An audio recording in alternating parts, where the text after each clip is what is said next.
تقریباً 14 میلیارد سال پیش بود که جهان بر اثر اتفاقی که کیهانشناسان انفجار بزرگش مینامند به وجود آمد.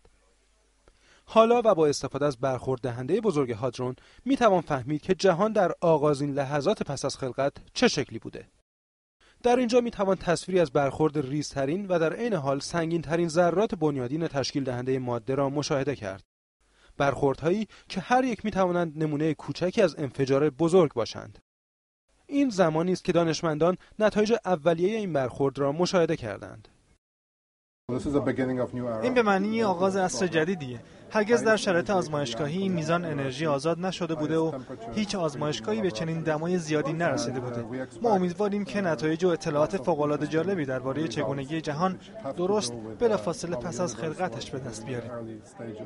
در این آزمایش و با استفاده از مغناطیس‌های بسیار قدرتمند، ذرات بنیادین در طول یک تونل زیرزمینی به طول 27 کیلومتر در مرز سوئیس و فرانسه شتاب گرفته و با سرعتی نزدیک به سرعت نور به حرکت درآمدند. این ذرات در نهایت با هم برخورد کرده و پخش شدند.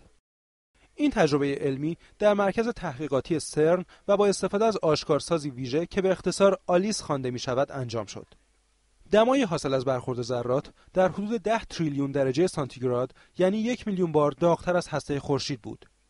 گرمایی که در آن حتی پروتون‌ها و نوترون‌ها، یعنی ذرات تشکیل دهنده هسته اتم هم ذوب شده و ترکیبی ژله مانند از کوارک‌ها و گلوئان‌ها، یعنی بنیادی‌ترین ذرات سازنده ماده را به وجود می‌آورند. دکتر دیوید اوانز، دانشمند بریتانیایی دست‌اندرکار در این آزمایش، معتقد است که این پروژه بین‌المللی ارزش وقت و پولی را که صرفش شده داشته و می‌تواند در شناخت بشر از راز خلقت تأثیری بسزا داشته باشد.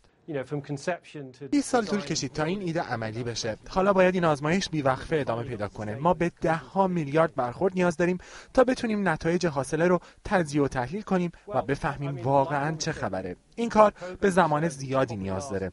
تحلیل و بررسی بعضی از نتایج چند هفته یا چند ماه طول میکشه و آنالیز بخش دیگه‌ای از اطلاعات سالها وقت میبره. بنابراین مدتی طول می‌کشد تا محققان اطمینان حاصل کنند که آیا اصولاً توانستند انفجار بزرگ را البته در مقیاسی کوچکتر تکرار کنند یا نه.